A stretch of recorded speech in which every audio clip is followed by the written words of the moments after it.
Thank you.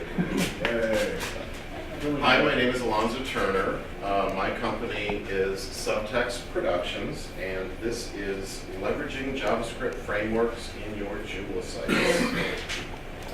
So, to understand why we need JavaScript in the first place, a quick history. So, first there was the internet, and it was good. It was great. We all make our livings off of it. Then there was Netscape, and it had a blank tag, which was lovely and wonderful for everyone. And then came Internet Explorer, and this is really the reason why we need to have JavaScript frameworks today.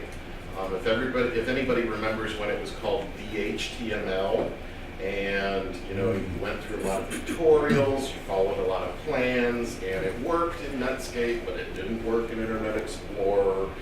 And we had to do all kinds of backtracking. Some things worked here, other things worked there. Then came Firefox, and everything got a lot better. Things started to even out. What worked on Netscape worked on Firefox. Safari came along. Things started to get a little better, but it was complicated. There were still things that you had to go back and work around and rework. And using JavaScript is really kind of a Byzantine exercise to do a simple thing. You just wanted to get that box and move it from one side of the screen to the other.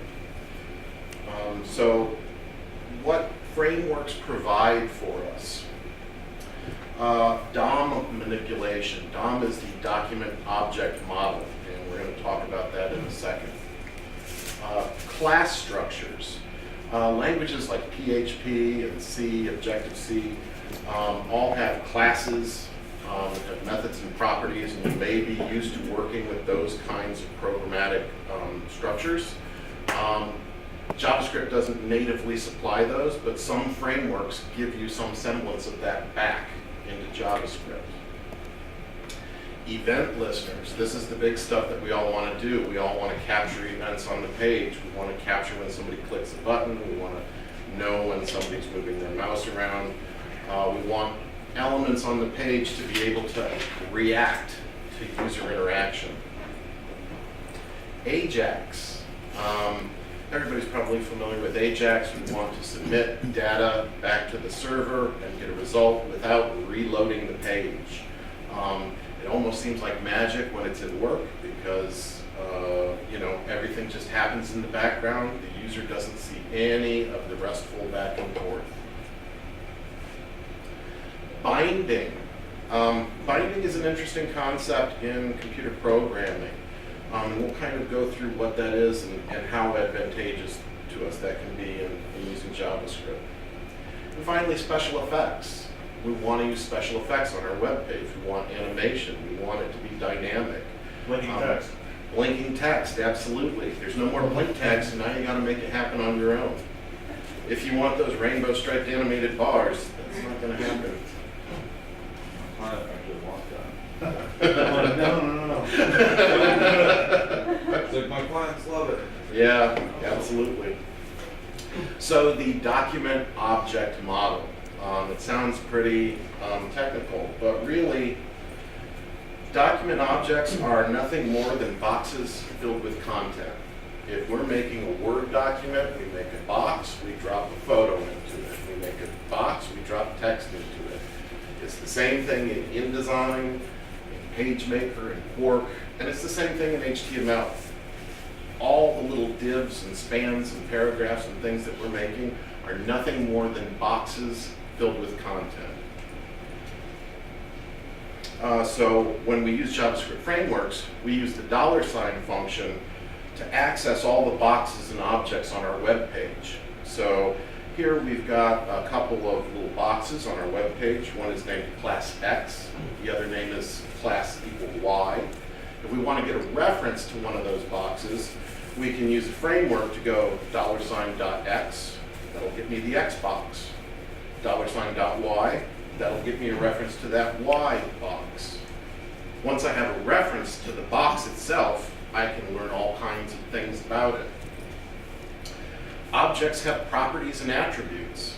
Once I use the $sign function to get a reference to that box, I can find out what its width, height, margin, padding, or border is, or I can look up some native attributes like a link's href, or its rel, its alt tag for an image, or a title for even a table.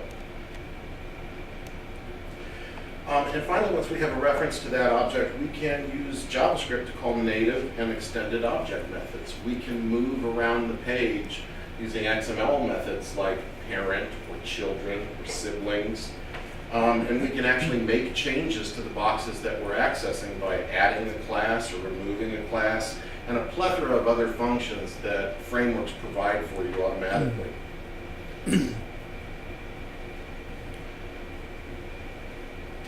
MooTools, that is the default legacy JavaScript framework provided by Joomla. So MooTools was included by default in Joomla 2, and it's pretty tightly integrated into Joomla and a lot of functions that Joomla uses. It still uses MooTools, I believe even in 3.2, for Tooltips and modal windows and a few other little things. If we want to include the MooTools libraries and we're in Joomla 2, we first have to use this jimport statement. That'll get us access to the class. And then either of these next two statements will get us MooTools, either JHTMLBehaviour framework, and the Boolean there is either true or false. I believe if it's true, it includes both MooTools and MooTools more, which is an extra set of extended functions. If you just wanted the one and you don't need all the extras, I think it's false, and then it'll just load the minimum that you wanted. You could also just do JHTML with the little underscore is a little convenience function that JHTML has, and you just pop in there behavior.framework. That'll load MooTools into your web page, and it loads it right into the head so that it's accessible and ready to go from anywhere else in the document. And if you use these functions, this is where it's going to load from. It's going to load media system, JS, MooTools core. That's just the core of MooTools, and system.js, MooTools more. So those are the files that you're going to get loaded into your document if you use these functions. Is the more version required for the basic, the tooltips and? No, I think the more includes some things like jQuery has JUI, right, which is some extra like accordion, extra little things like that. But there's nothing that Joomla uses like by default that would require more. I believe there are some things that require. I know modal windows requires more. That's an example of something. And if you use, we'll show you later some automatic functionality that you can add, and it'll add that all by itself. It knows it needs it. So MooTools libraries, DOM manipulation.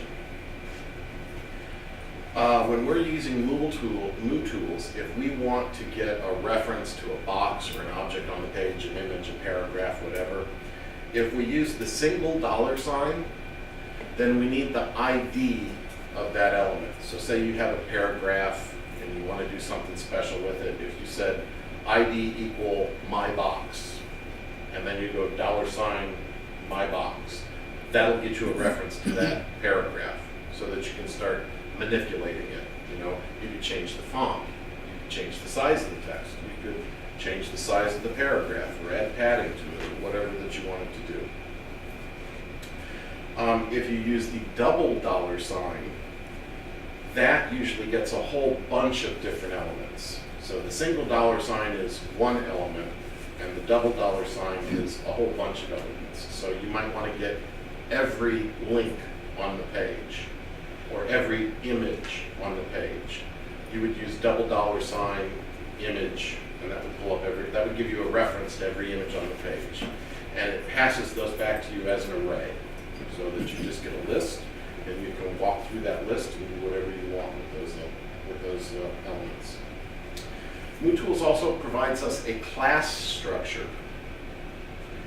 So if we wanted to make a class, I could create a variable, and I'm going to make it equal a new class, because that's the way it's set up in MooTools. Make a new class, And all I have to do is pass it a bunch of functions. So you see here, I've got this initialize, and then a colon, and then a function.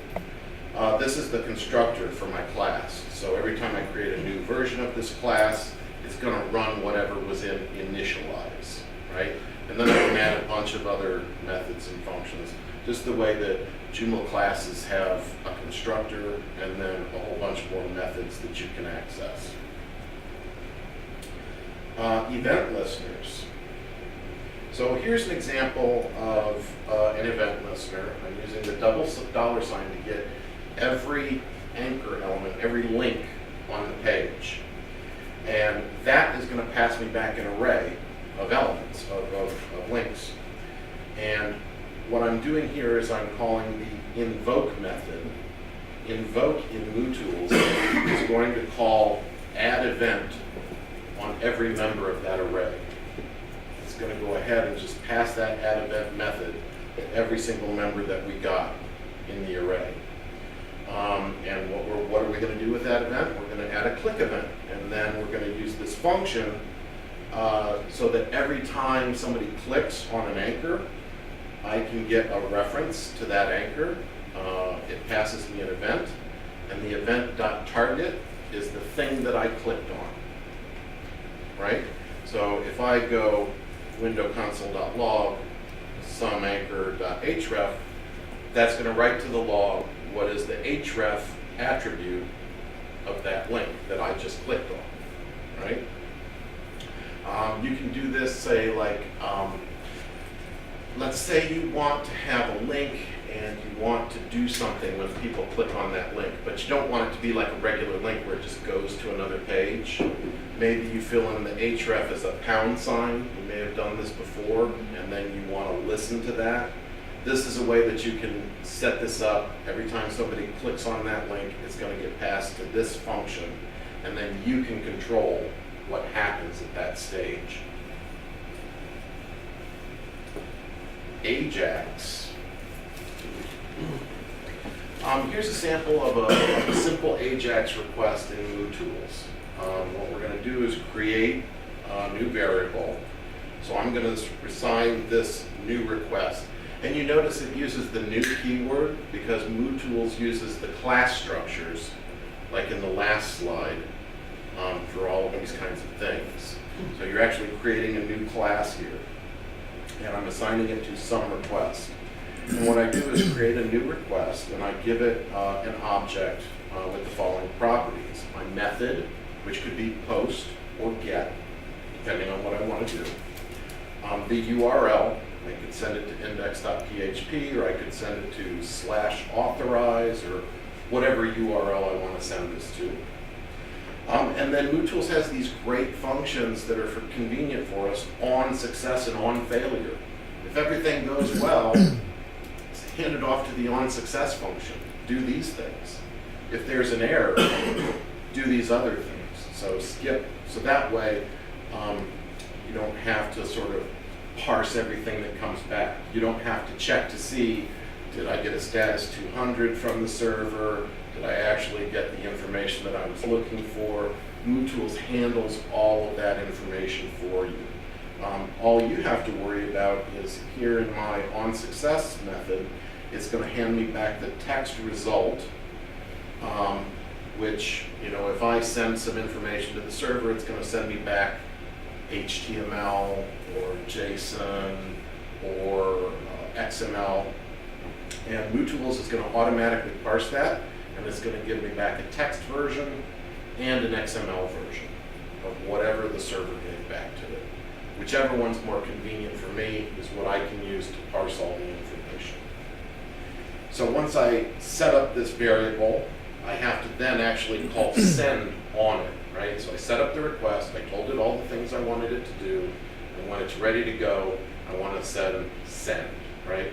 An example of using this with event listeners might be you set up the Ajax request in advance, and when you click on the link, you hit send, and now that action is going to happen. Binding. So this is something that I found a little bit difficult to wrap my head around, but once I got it, it was so helpful to me. Binding is the idea that in JavaScript, we're always dealing with the keyword this. We see this a lot. The problem is, this isn't always the same thing. This, in different contexts, means different things. Binding is something that we do so that this always refers to one thing, right? Then we can always go this, and I know exactly what I'm talking about. I know exactly what's going to happen. So in this example, at first I make an object in JavaScript. You can make an object in JavaScript just with curly braces. And then you give some keywords. It's kind of like an array. I give name, colon, and then I can have a string, Alonzo, title, dev, right? You can set up objects with as many properties as you want. And properties can be strings, numbers, functions, arrays, anything that JavaScript handles. So I make an object, and then I make a function here. So this function, all it's going to do is it's going to call to the log this.name. That's it. Now, if I just ran that function on a page, and it calls this.name, it's probably going to come up as an error, because without binding, this probably refers to the window. Maybe not. Maybe, depending on where you put it, maybe it refers to the document, or it might actually refer to a function. This is where binding comes in. I'm going to use MooTools to bind this function. So here I've got my variable bound is equal to my function dot bind my object. What you're basically doing is gluing that function to the object that I created. So now, every time I call that function, this is always going to be my object. This.name is Alonzo. This.dev or this.title would be dev. So bind is a MooTool specific method? Bind is a MooTool specific method, but you'll see jQuery has a cognate. Almost all the frameworks, and I should preface this by saying the libraries that I've used, MooTools, Prototype.js, which is my personal favorite, and jQuery. I liked Prototype the best because it had the best English language structure. Unfortunately, not a lot of people are using it anymore, and everybody's kind of going to jQuery, so I kind of, now I kind of have to go to MooTools, now I kind of have to go to jQuery. And now that I'm at jQuery, I'm okay with it. So yeah, binding, you'll see when I get to another example how that all kind of fits together. Can I ask another quick question? Yeah. Sorry. I see this in the PHP code Joomla all the time, right? Is that kind of natively bound by default, or is that defined in Joomla? Or? In PHP, In PHP, but this binding in PHP is sort of automatic with classes. when you're inside the special framework. Exactly, exactly. When you're inside of, say, JDocument and you see this, that refers to JDocument, right? It doesn't work that way in JavaScript, which is why binding is so convenient, because this could be anything in JavaScript. And without binding, you could just get this and then run some, like, you could spend some time figuring out, what is this? Are you the window right now? Are you the document right now? So in PHP and some other C-style languages, this is always bound. You've always got the other things, like in PHP classes, you see like public, private, and protected. JavaScript doesn't have that. So using these classes, you can kind of, it's not really the same thing, but you can kind of fake it. So running special effects in MooTools. Tweening a single property. So let's just say you just want an object to fade out. You just want to change its opacity from 100% to 0% over time. You use the fx.tween method. So I'm going to create a new fx.tween, and the sum element is whatever box I want to perform this on. The ID. The ID of the box that I want to. Now, you could already have had that in a reference, like you use $ to get that box, and you just drop that variable in here, or the ID. Either one will work, yeah. And then I just need an object. At a minimum, I need the duration, which is always in microseconds. So here I've got 1,000, that's 1 second. And property left. So over 1 second time, I'm going to change the property left with the myTween.start here. It's going to go from 0 to 400. So that's going to move a box. It's going to move some element across the screen from 0. Well, it's actually going to move right because it's going to go from, no, it's going to move, yeah, right, from 0 to 400. You can also morph a whole bunch of different styles at the same time. So you can change, you can move the box and have it fade out at the same time.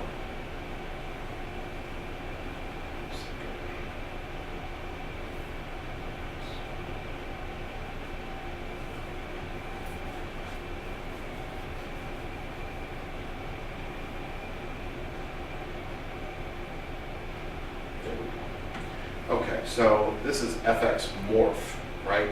Again, some element. But now I'm going to pass it a duration. I've got 2,500 here, so that's 2.5 seconds. It has this transition property. You may have seen these in other animations with jQuery and stuff like that, where you can make it bounce or make it like a sine wave, so it goes fast and slow and fast and slow.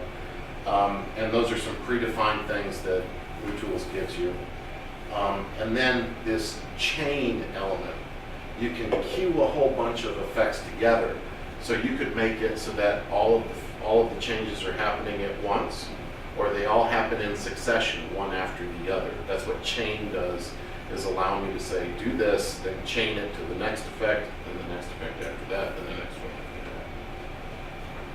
that. Does that have to just be one element at a time, one ID, or do you do a whole class of stuff? In MooTools, it's going to be one element at a time.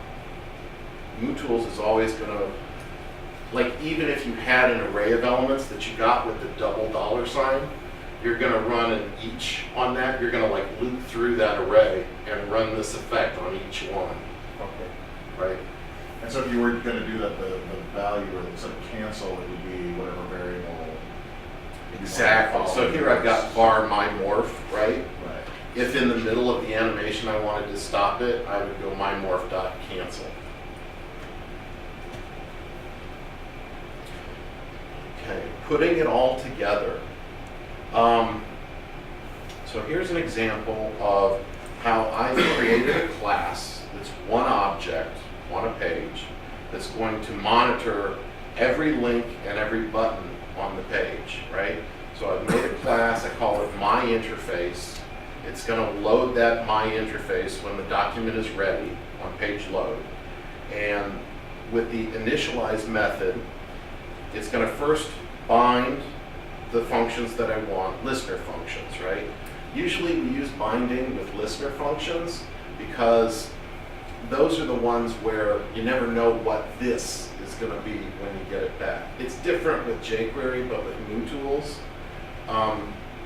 you kind of want a reference to this. So I've got a function here called start listening, and I'm going to call this .start listening, right? Because everything's bound in my class. This, like PHP, is always referring to the class that I'm in, right? So if I call this .start listening, it's going to call the start listening function, which gets a reference to every link and invokes add event. It gets a reference to button and invokes add event, and then passes them the right bound functions, right? So now, when I click on a link, it's going to call this listen to links event. And when if I want to do anything in that function, I know that the keyword this refers back to my class. Why is that important? I might want to store some static data with my class. For example, I have some JavaScript that I use to make a slideshow on a page, right? And it uses this kind of class structure. What it does is when the page loads, it looks for every div that has the class slideshow.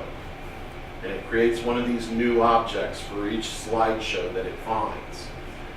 When it runs the initializer, it says, get me the width and the height of this div. So that if I want to like move things back and forth, I know the boundaries or scale things. And as I'm moving things around, I can always refer back to this width or this height and know it's appropriate to that box. There could be other slideshows running on the same page, but they each have their own height and width built in because everything's bound and it always just refers to itself. It's an easy way to keep track of who I'm talking about, right? Without having to say, wait, is this slideshow A or slideshow B? We can just use the keyword this and it kind of takes care of itself. jQuery is the new default JavaScript framework provided by the Joomla CMS 3. And to get jQuery into our page, we use JHTML jQuery.framework. That'll load just jQuery. If you wanted the jQuery UI JavaScript libraries, you can run jQuery.ui. That's sort of like the MooTools more. So that loads jQuery base and both packages. Yeah. So that, if you just run jQuery UI, it knows it needs jQuery first, so it'll take care of that for you. Yeah. And if you want Bootstrap, you do JHTML bootstrap.framework. And what this is actually doing,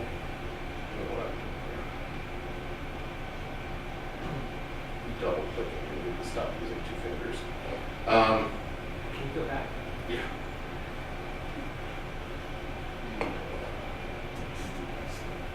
There we go. So these are the files that it's actually going to load. They're in the media folder, they're in a subfolder called JUI. That's actually what it's loading when you do that. So if you wanted a different version than what's provided or something special, you probably wanted to not do this and load it from somewhere else, or you could just replace what's there if it worked for you. The reason we use jQuery instead of MooTools, the reason everybody's migrating to it is because jQuery has no conflict mode, right? The first thing we started talking about with these frameworks is that they all use $sign to get a reference to an object, except that jQuery considers $sign to be one thing, and MooTools considers it to be another. The prototype and the Yahoo UI, YUI, is another JavaScript library. It also uses $sign. So if you load those libraries on the same page, everything's just going to come crashing down because they all want to grab JavaScript and claim it as their own. jQuery has this wonderful no conflict mode that will stop that from happening, right? And in order to invoke it, all you got to write in your header is jQuery no conflict. What this does is it encapsulates jQuery object. And so now you don't use $sign anymore. Now you use jQuery. Instead of $sign parentheses, you write jQuery parentheses. And all of its internal methods and everything are protected from interference from other JavaScript frameworks.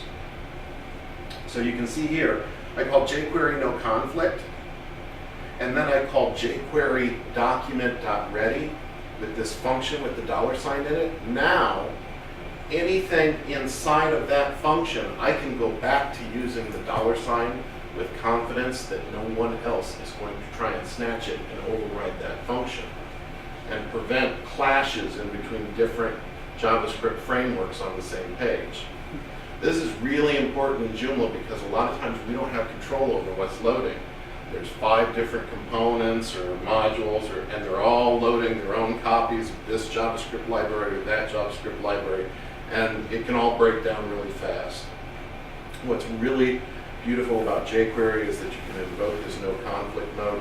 You can even have multiple versions of jQuery running on the same page, doing their own thing independently of one another without clashing or breaking anything. So that is, in my opinion, that's why we're all using jQuery. That's why it's become so popular. jQuery's DOM manipulation is different than all the other frameworks. There's no double $sign in jQuery. There's just regular $sign, right? And you pass it a selector. That selector can be an ID. It can be a class. In fact, you can pass it selectors that even your browser may not understand the CSS3 selector that you're using. It doesn't matter. jQuery handles it all for you. So you could get a reference to, say, I want every input on this page whose value is 5. Or I want every checkbox, every input on this page whose type is checkbox and whose checked value is true.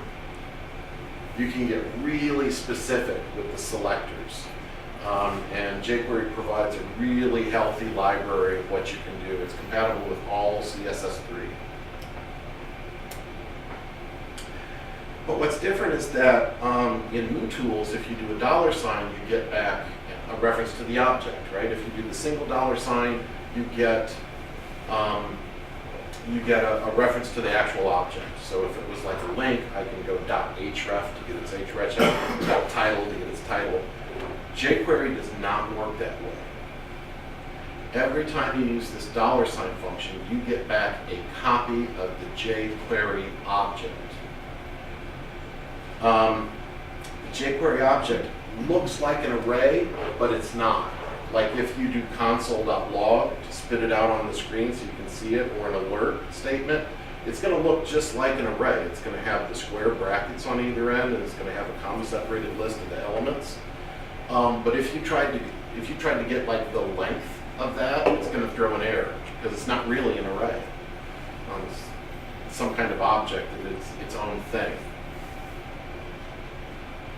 And the object will implement methods on all matched elements, right? So Justin, you were saying earlier, with the effect, it's only going to do it to that one element at a time. If I use jQuery to get a set of links or something like that, whatever method I execute, it's going to apply it automatically to every member of the set. I don't have to loop through and apply it to each one. It does that automatically, right? So if I wanted to get a whole bunch of links on the page and I wanted to change their color to green, it's as simple as like $A CSS green, right? Color green. And if we want to actually get like one, if I get a set of matched elements, like I'm looking for links and I want to get like the third one, you can't just use like the little square brackets like you would with an array and an index. You actually have to use this EQ method, right?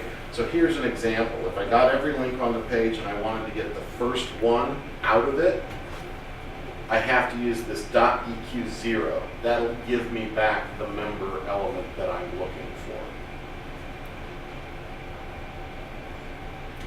jQuery's event listeners.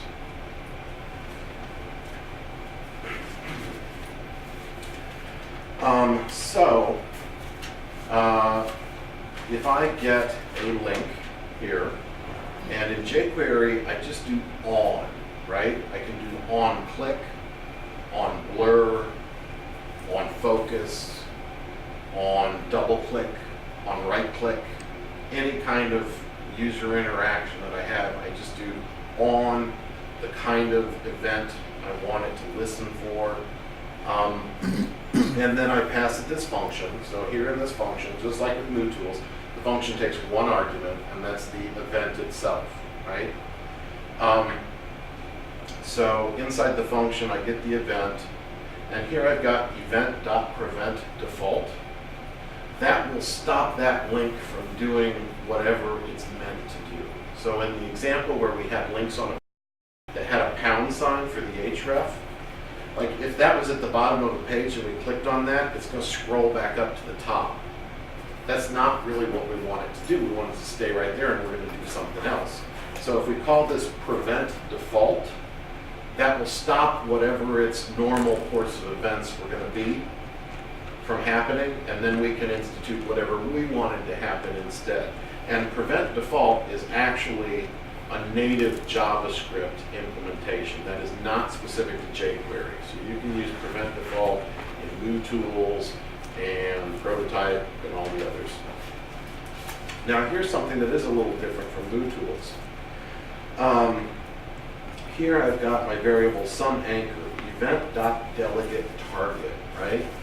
In MooTools we had event.target. That is actually native to JavaScript, the target.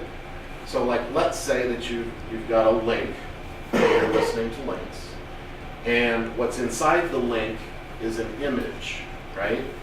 If you click on that link, the event.target, it might be the image or it might be the link.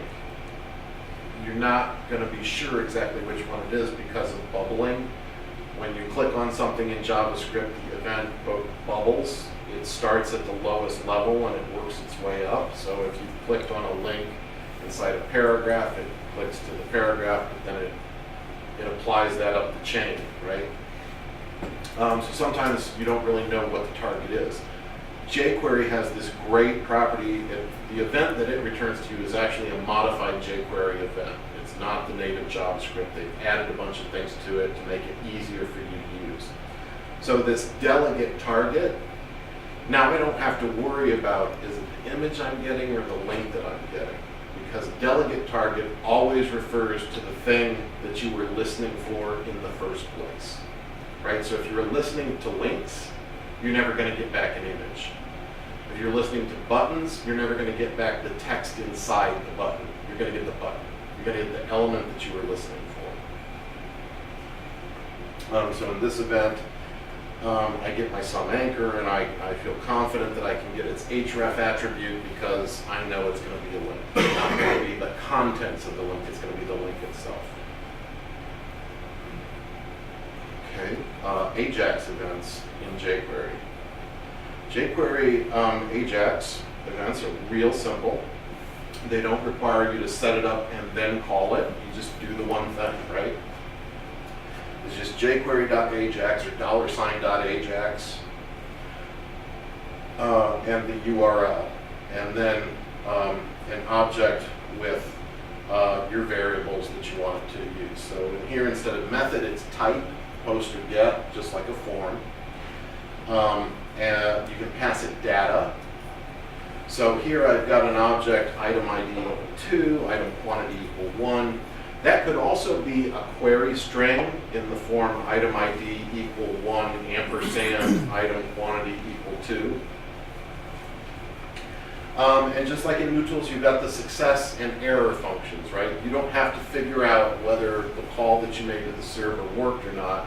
jQuery works it all out for you. It tells you either it was successful or if it was not. jQuery does provide another method called complete, which fires after either one of these, right? Whether it was successful or it errored, complete is always going to fire if you wanted to do something with that. And you can see here on success, what you're going to get back is data, whatever data the server's feeding back to you. Like if I was calling out to get a new values for a drop-down list, it's going to give me back that data, whether it's XML or JSON or whatever. It's also going to figure out kind of what format automatically. If the server is feeding it back XML, it's going to figure that out, and it's going to give you XML. If the server is feeding you JSON or JSONP, it's going to figure it out and give it to you that way. It has a text status, so that's going to be something like success or 200 or completed or whatever. And the JQXHR object. right? So Ajax all works with this XHR object, which is an extended HTML request. jQuery has its own version of that, which has a bunch of convenience things for you to use if you really wanted to dig in to the mechanics of what's going on. Especially if we get an error, you might want to dig into what was happening there. The error returns the same thing, the JXQXQR. The text status, which is going to be like failed or error or 500 internal server error. And then the actual error. So just like in PHP, if you throw an exception, you get an exception object to play with. This is going to give you an error object.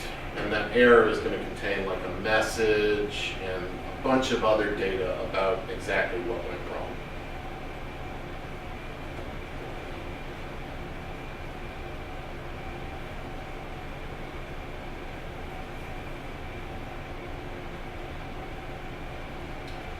Okay. Binding in jQuery. jQuery doesn't call it bind, they call it proxy. It's the same basic idea where we're gonna bind the keyword this, right? jQuery does some interesting binding for you automatically. If you get like a set of matched elements and you run each to kind of loop through the matched elements, automatically this is going to refer to the individual element, right? It's an easy, convenient way to kind of loop through things. If you use proxy, it's going to override that behavior, and this is going to be refer to whatever we bound or proxied it to, right? So in here, I do the same thing. I make an object, I make a function.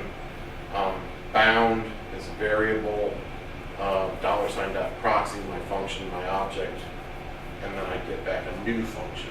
Every time we use bind or proxy, what we're really doing is we're getting the function that we had wrapped in a new function, an enclosure, so to speak.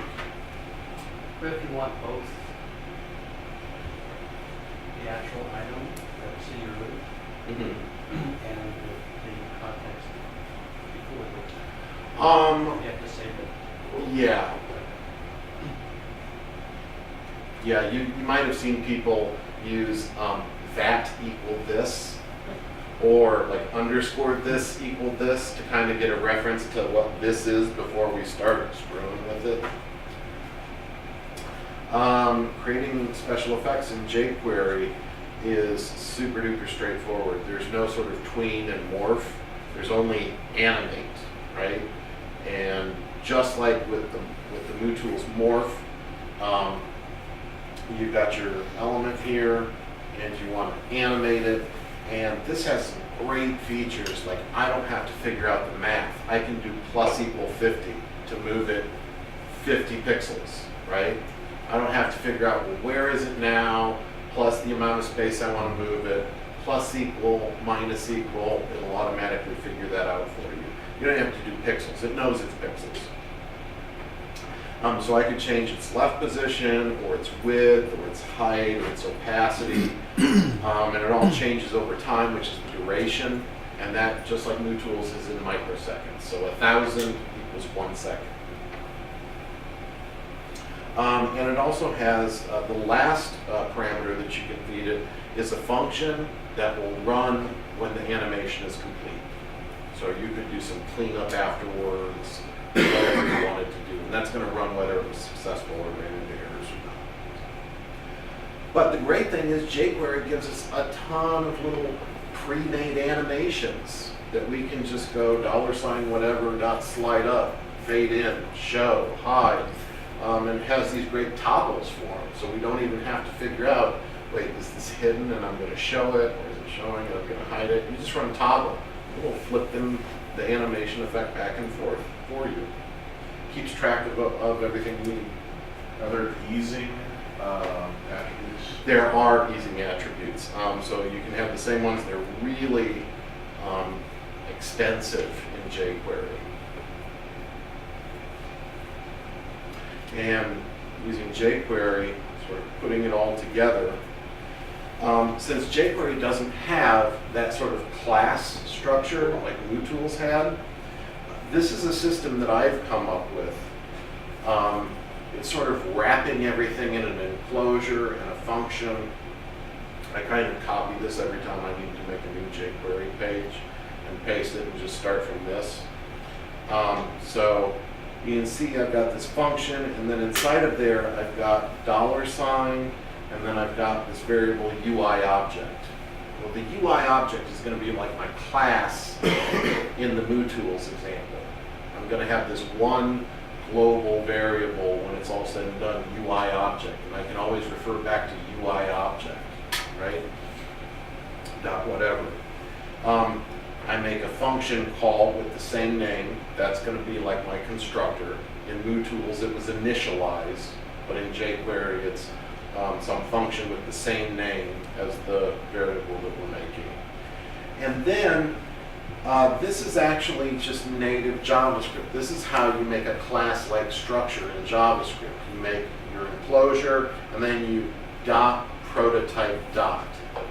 You can actually extend JavaScript's built-in functions. So in JavaScript, everything is object-oriented. There's a string object and a math object. You can add a new function to the math object by saying math.prototype.whatever. And then that new math function is available to the whole JavaScript library, to the whole page. So jQuery uses it this way to make this sort of pseudo class, is how I kind of describe it. And I'm doing all the same things here. Instead of binding, I'm using proxy. I'm setting up listeners, right? So here I'm looking for A, and on click, I'm going to use this proxy statement, and so that's going to run that function. Down at the bottom here, it's got this function return UI object and this dot call this. The great thing that I have found about using this setup, it works whether or not jQuery is in no conflict mode. You don't want what's inside of here, you can totally use the $ without any fear of it gumming up the works with anybody else. And whether or not it's in jQuery no conflict mode, this will always work.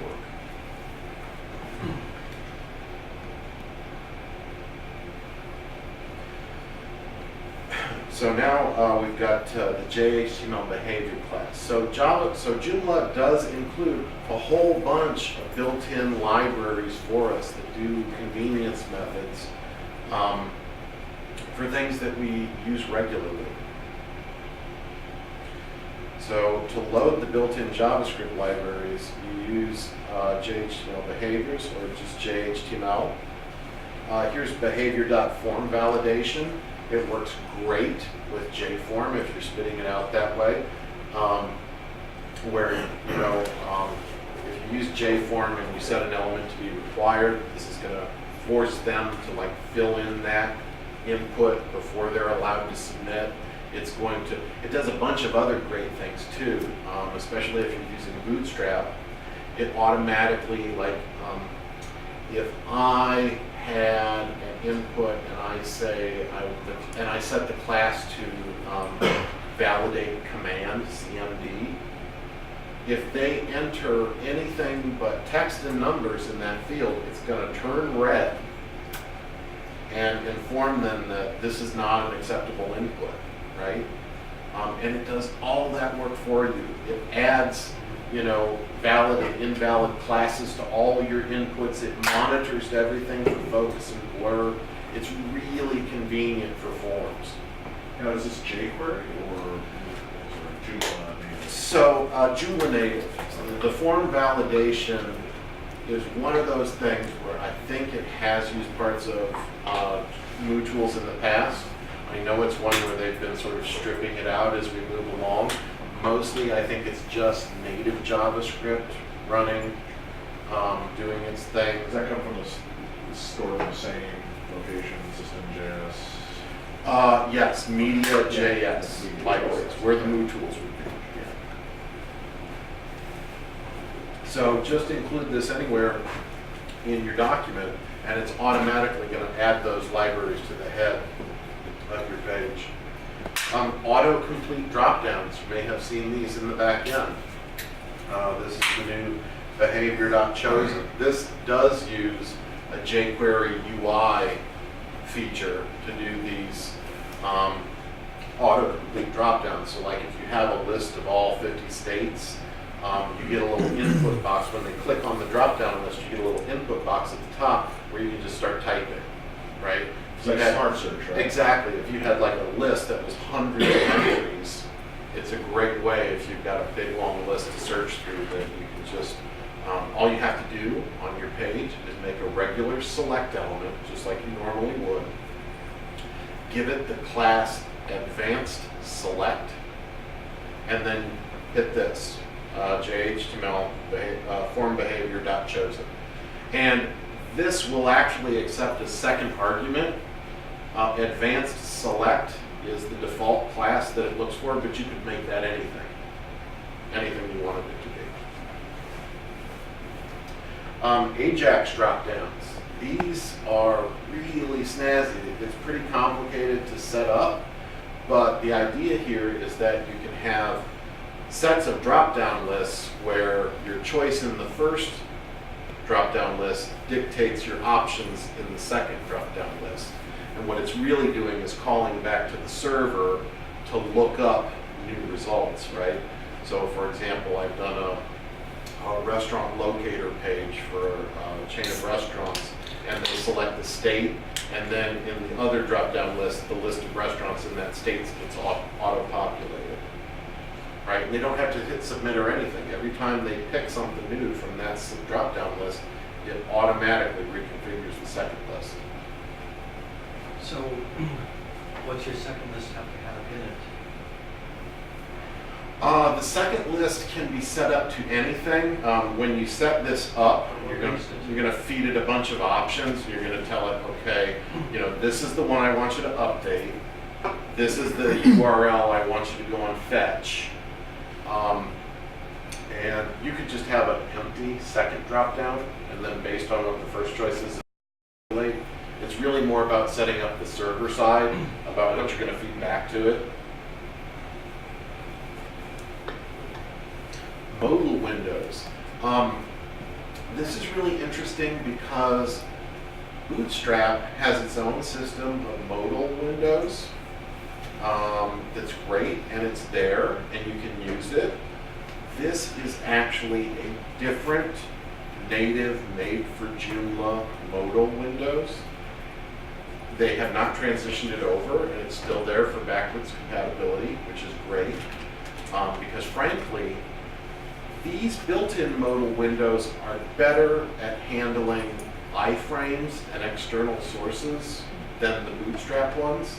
If you've ever used the Bootstrap modals, they don't adjust height and width very well, especially if you're loading, like using Ajax to load data into it.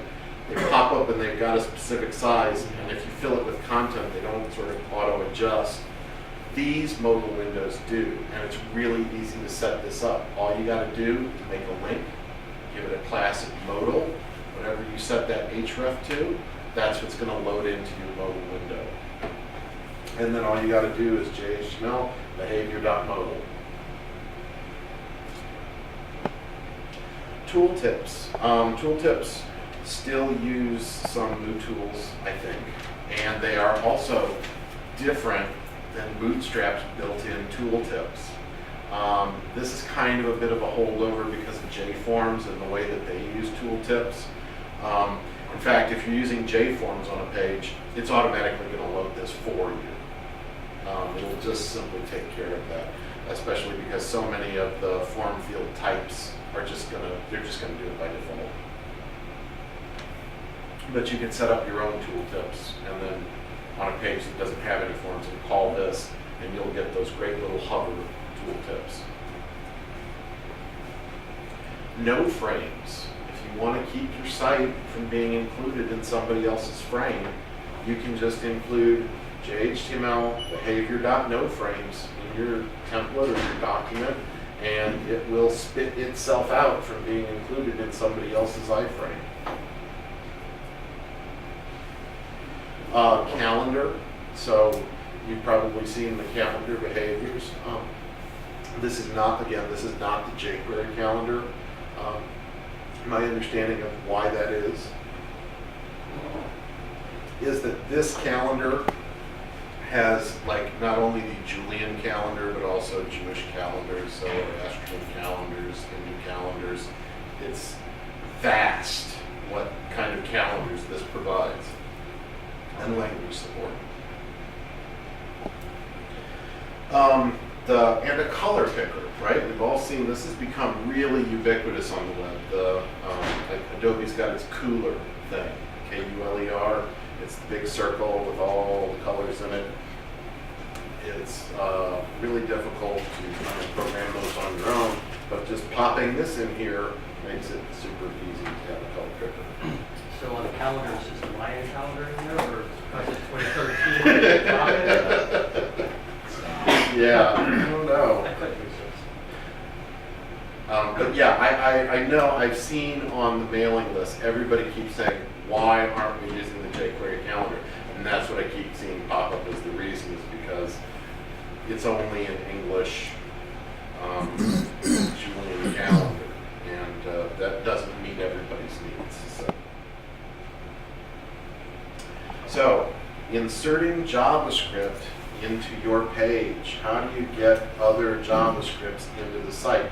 You know, we have these great utility classes and commands for MooTools and jQuery now, but what if I want to use something else?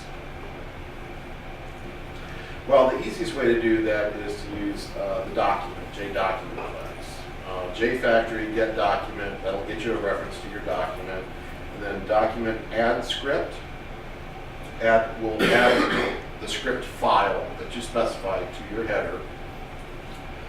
But maybe you want some dynamic JavaScript. Maybe you want your JavaScript dynamically built with PHP because of something that you're doing.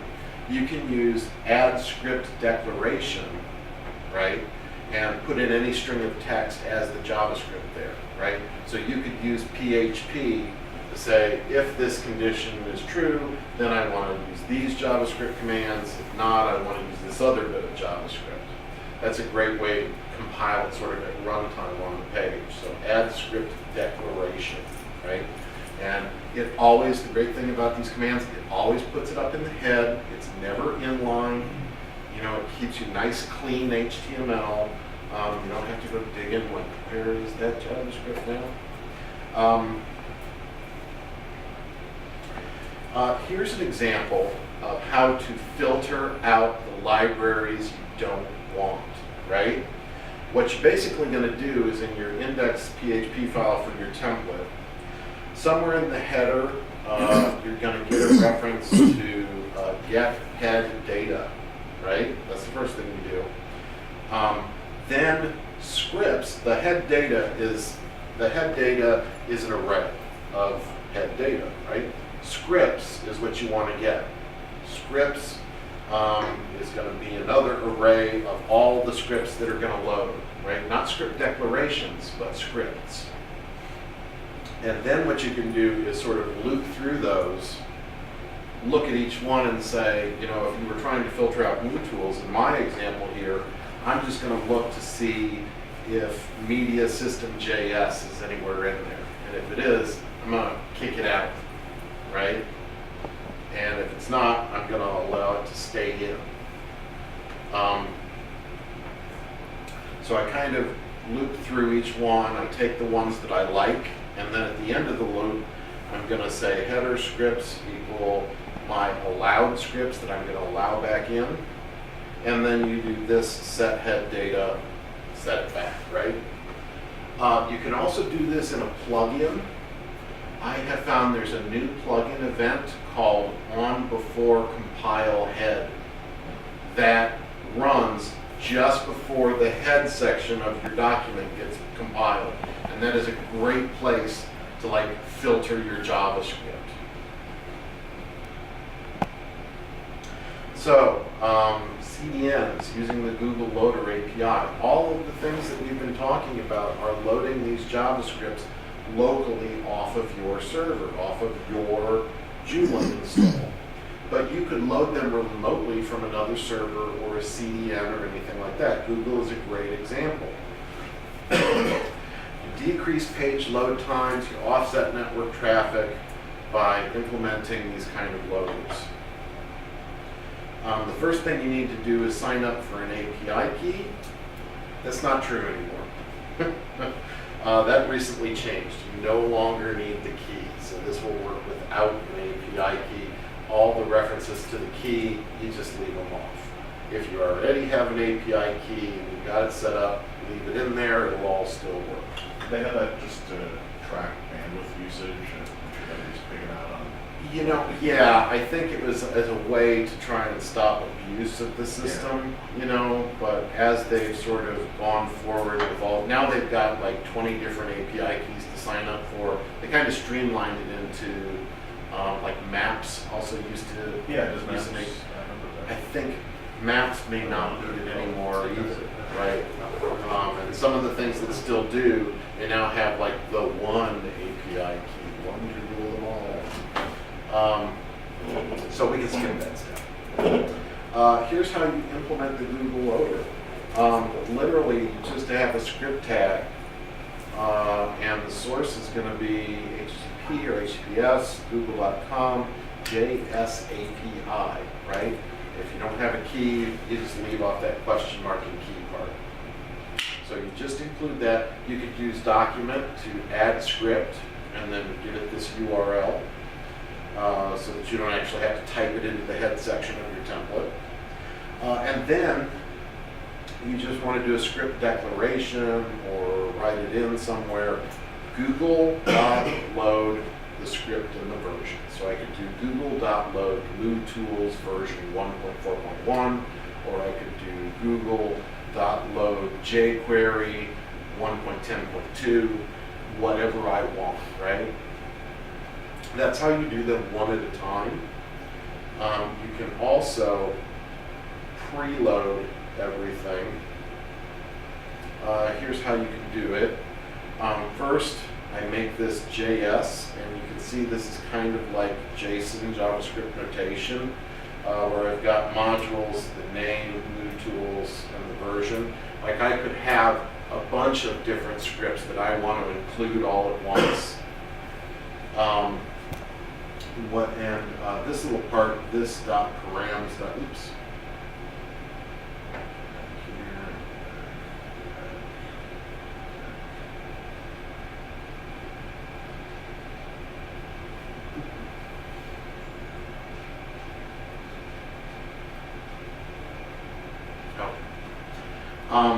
Where it says this params get Google API, I like to include in my templates a little parameter for like their Google API key or their Google their like tracking code you can put in there. If you put parameters in your templates, in your template file, you can just use this.params to reference those parameters. And you just do that by putting them in your XML file for your template. Yep. So here I did, if I've got the key and I want to use it, then here's my source. What you have to do is you write out that whole big long string of all the libraries and versions that you want to use, and then you just URL encode it and attach it to the end of this URL. You may or do not need the key, and then load that. If, in this example, if I wasn't going to load it from Google, here you can see it's loading it from my template instead, right, from the local copy. So that's an easy way to set up. If I want to do it remotely, do this. Otherwise, fall back to using the local copy. And some additional resources. Google Code is a great place to learn about the API loader. The Google groups for Joomla are contentious, but they can be really helpful sometimes. Docs.joomla.org developers, I like live and breathe this this page almost every day. MooTools.net, the core docs is pretty helpful. jQuery.com, jQuery has great API documentation. Prototype.js.org, if you were ever interested in using that particular library. And special thanks, Lokesh Dakar, the guy who wrote Lightbox, which is very popular. You might have seen, you click on an image and it pops up in a Lightbox. Deconstructing his code and talking with him is basically responsible for all the information that I'm presenting you here today. Sam Stevenson, who wrote the prototype library, Thomas Fuchs, who wrote Scriptaculous, Valerio Proietti, who wrote MooTools, and John Mezig, who wrote jQuery. And finally, the Joomla and open source communities, because we wouldn't be here if it wasn't for you guys. And if you're interested in more information, you can visit my website at subtextproductions.com. I have a GitHub repository at github.com/subtext, and feel free to email me if you have any additional questions. Is there any follow-up or anything that anybody wanted to ask? You know, put your presentation up there at your GitHub. What's You're that? gonna put this presentation up at your GitHub? We'll post that somewhere else. Yeah, we usually have it on our homepage. Yeah, so under presentations, there's this menu option, says presentations. That's where all presentations are. This will be it. Yeah. My GitHub repository has a bunch of different extensions I've written, plus plugins and things like that that are specifically, there's a filtered JavaScript plugin that I've written there that you can take a look at. Would be very helpful at like sort of implementing it for yourself. I've also got, I maintain a sort of basic component structure for extensions that like every time I go to write a new extension, I clone that and start from scratch. Free? Free. Everything on GitHub is free. Joomla free. Joomla 3? Yes, it's Joomla 3 compatible.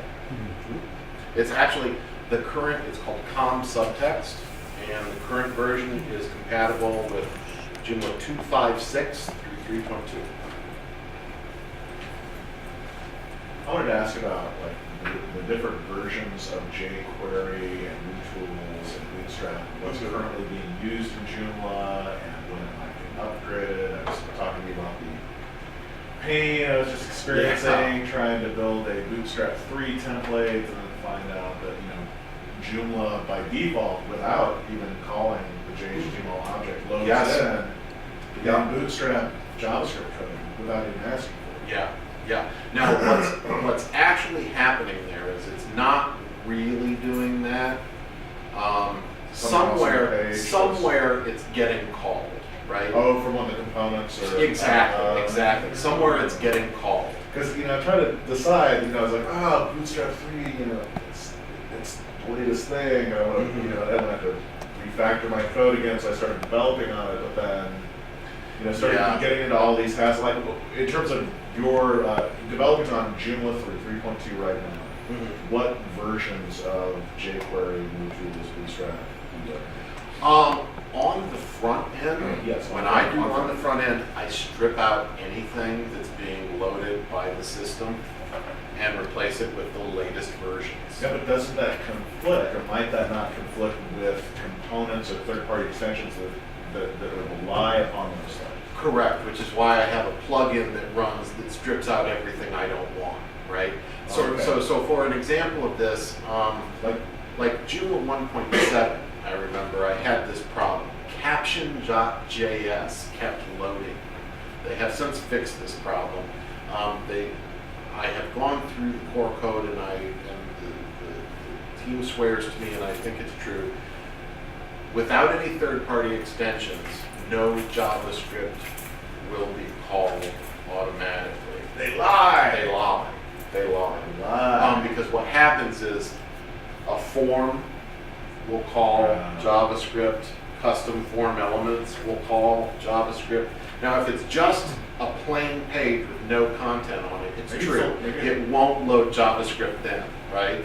All right, so given that, so I kind of feel like, you know, that's kind of like, oh, I'm going to advance a little bit, but now I'm kind of like, okay, I just got to snap back in line, toe the line, do it, you know, follow the Joomla project more closely. And I would just in say, case. I would say no to that. I would say, especially now on the back end, I do whatever because I don't have to. I don't want to have to rewrite my admin interface a third time. I've already got.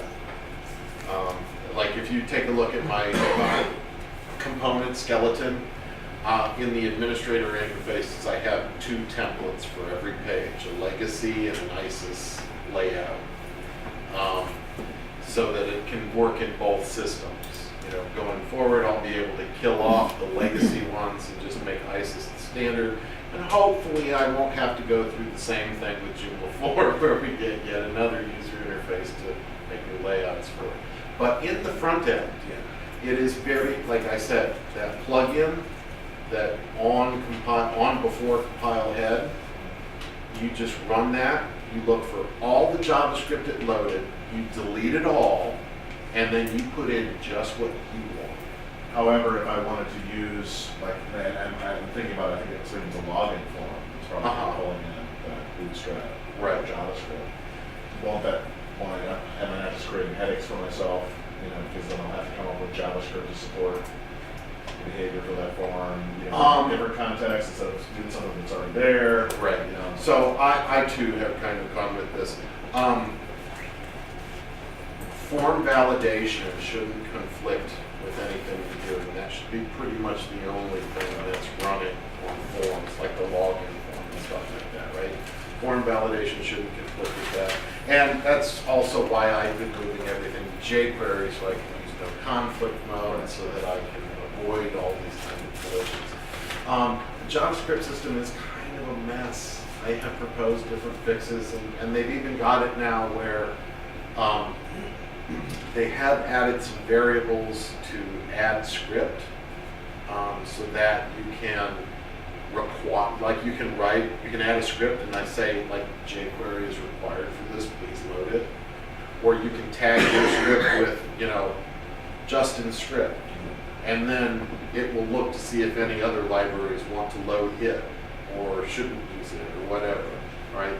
So there are some things like that, but by and large, I've gotten by really well with that strategy of before the head gets, like, because what's happening, the page is constructed, the JavaScript gets loaded, and then right before the page renders, it loaded the JavaScript, but now I'm going to take it out and put back in only the stuff that I approve of.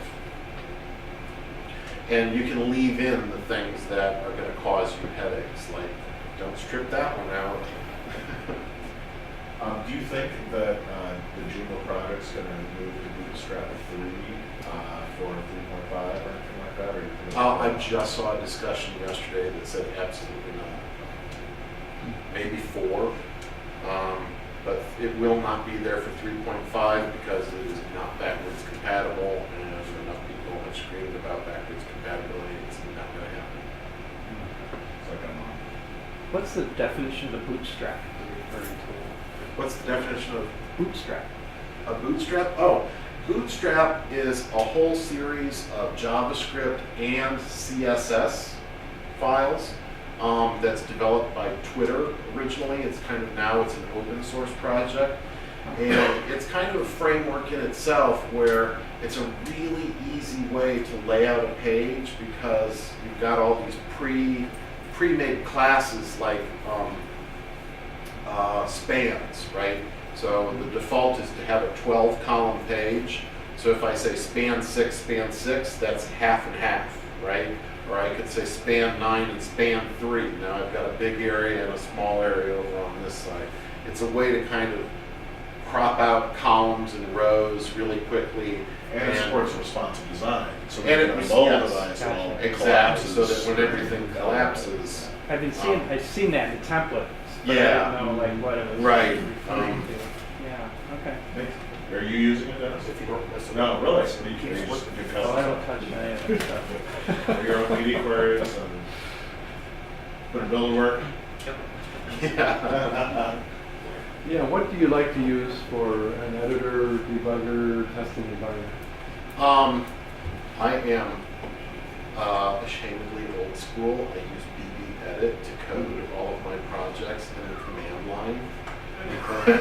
Wow. Yeah, I don't use like a modern IDE. In fact, I looked into what's the one that's recommended? Eclipse. Eclipse. Yeah, I looked at that and my head just started swimming. It's a lot. I didn't actually get it up and running. I'm actually using, I'm only using a tiny fraction of Eclipse's capabilities, but I'm primarily using it to edit code. I just recently looked at Sublime, Note++, That's what I use, is And Notepad++, yeah. and I go back to Dreamweaver. That's the only thing Oh, I you use use on Dreamweaver. Dreamweaver is I like their, Well, it's a decent editor, I right? like it. Yeah, it is. And when you're all finished, you can upload it with one click, Yeah. So, Dreamweaver's No, got that's nice easy. code hinting and Yeah, that's- it's autocompletes. perfect. Right, it's like, Oh, this is. okay, look at your own custom. But then what do you, classes but then what do you do to debug and This test? is though? BB Edit. This is what I use. Okay. But then how do you debug and test though? What do you do there? I've got, and I still haven't learned how to do testing. But basically, I run XAMPP on my machine. Well, okay, So well, I was I gonna say, run a that's what I local do too. copy. Yeah. Yeah, okay. Well, so you're not doing anything different than I do. Yeah. No, and I just like I run XAMPP, and when I'm ready to put it back and track my changes in Git, I do rsync from that folder to that folder. Yeah, Yeah. interesting. I think the Chrome have a pretty good JavaScript debugger built right into it. Yeah. Oh, yeah. That's the other thing. I'm definitely like Chrome, and I that's how I love Safari's debugger. I know Yeah. that. Yeah. I know a lot of people don't, but and prefer like what's the Firefox one? Firebug. Oh, Firebug, yeah, Yeah. right. That works Yeah. good. So any of those in the browser. Well, I would assume Chrome is the same as Safari. It used to be. They diverged. Yeah. In fact, Google's now talking about not using WebKit for Chrome. They're having a terrible breakup. Yeah. That's all you need. Another one to test Yeah. for. Yeah. Oh, yeah, please Any questions? don't. All right, Great. very good.